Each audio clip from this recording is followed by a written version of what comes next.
준비를 마치고 나서 시작하려면 평생 못할 수도 있어. 왜냐하면 내가 준비하는 동안 환경이 더 어렵게 변할 수도 있으니까. 이 글은 임경선 작가의 태도에 대하여에 나오는 글입니다. 우리는 실행하지 않으면 아무 일도 일어나지 않는다는 사실을 명심해야 합니다. 생각이 행동을 유발한다고 하지만 사실 생각만 한다고 어떤 일도 일어나지 않습니다. 기록도 그렇고 업무도 그리고 품질 경영 시스템도 마찬가지입니다. 지금 당장 습관으로 만들 수 있도록 행동하시길 바랍니다. 그리고 행동하기 전에는 왜 그것을 해야 하는지 반드시 생각하는 것도 잊지 마시길 바랍니다. 무조건 달려갔다가 그 길이 아니면 다시 처음으로 돌아와야 할 수도 있으니까. 이번에는 기록이 가지고 있는 철학에 대해 알아보도록 하겠습니다. 여기서 철학이라는 것은 기록이 주는 메시지 정도로 생각하면 쉽게 이해할 수 있을 것입니다. 첫 번째는 효과적인 학습법 중의 하나라는 것입니다.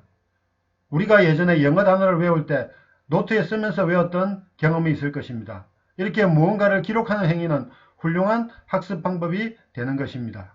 두 번째는 두뇌로 하여금 계속해서 새로운 기회를 찾게 한다는 것입니다. 저의 경험으로도 이것은 100% 공감되는 내용입니다. 제가 처음에 에피소드로 기록을 시작했는데 기록이 점점 진화 확대되면서 감사일기, 석줄일기, 단어스토리 등으로 계속 기록을 할 수 있는 기회가 확대되었다는 것을 경험하였습니다.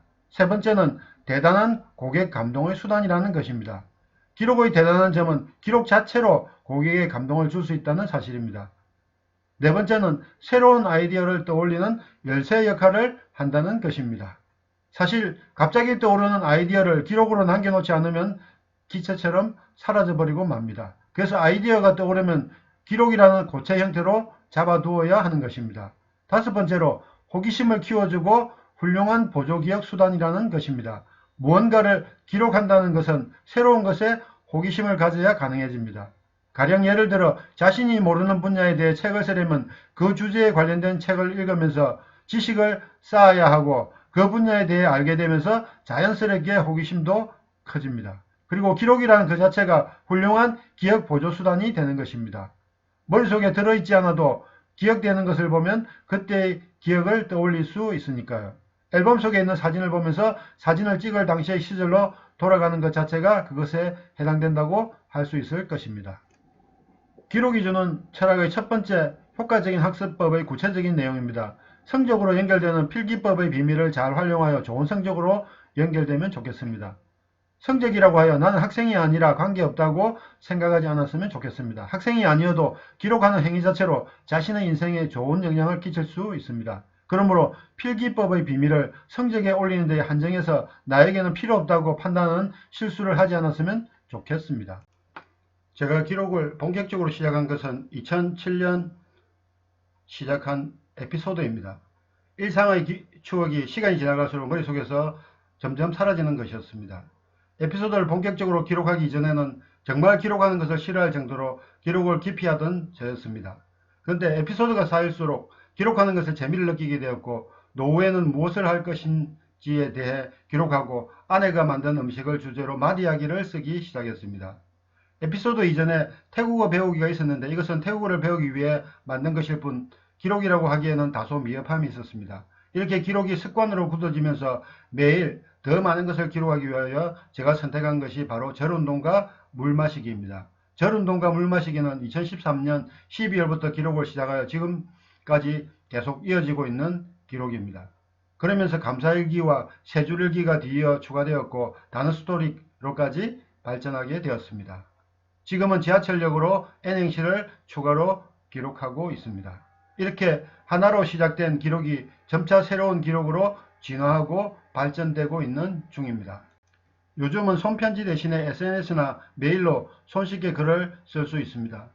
그러나 이렇게 보내진 단체 문자나 메일로 감동을 받기는 매우 어렵습니다. 그래서 손편지가 귀해진 만큼 고객이라면 손편지를 받는 것 자체로 감동을 받을 수 있을 것입니다. 만약 손편지가 요즘이 아니라 과거의 일이었다면 그렇게 고객에게 감동을 줄 수 없었을 것입니다. 역시 귀한 것이 감동을 줄 수 있으니까요. 만약 다이아몬드가 길에서 주울 수 있는 보석이었다면 여자들이 그렇게 다이아몬드 반지를 원하지 않았을 것입니다. 기록을 해두면 새로운 아이디어를 떠올리는데 많은 도움이 됩니다. 식당에서 식사를 할 때 아이디어가 떠올라 식탁에 있던 냅킨에 기록을 했다는 일화도 있습니다. 아이디어가 떠오를 때는 아이디어 전체를 기록하지 못하더라도 나중에 그 아이디어를 떠올릴 수 있게 키워드를 적어두는 것이 아주 중요합니다. 그렇게 하지 않으면 아이디어는 순식간에 기체처럼 사라져 버립니다. 이미 기체가 되어버린 아이디어는 아무리 잡으려고 해도 잡을 수 없게 되는 것입니다. 그래서 기억은 기체이고 기록은 고체이다 라는 말이 있습니다. 보고 있다고 아는 것이 아니고 알고 있다고 이루어지는 것은 아닙니다. 많은 유튜버들이 항상 이런 말을 자주 합니다. 구독, 알람, 좋아요 눌러달라는 말을 합니다. 그러나 단지 구독만으로 여러분의 인생에는 어떤 일도 일어나지 않습니다. 제가 이 영상을 만든 목적은 누군가를 변화시키기 위해서 만든 것입니다. 구독보다는 구체적으로 알아간다는 마음이 더 중요합니다. 다음으로 좋아요보다는 실천을 하겠다는 마음이 더 중요합니다. 그러나 좋아요를 누르면 많은 사람들이 볼 수 있는 기회가 될 수 있으므로 좋아요를 누르는 수고는 필요할 수도 있습니다. 마지막으로 알람이 없어도 매주 월, 수, 금 오전 7시에 자동적으로 시청할 수 있도록 운영하겠습니다. 저희 채널에 올라간 영상을 시청하시는 여러분의 실천을 기다리겠습니다. 100권의 책을 읽는 것보다 한 권의 책을 읽더라도 실천하는 사람이 성공할 가능성이 더 높다는 사실을 꼭 기억하시길 바랍니다.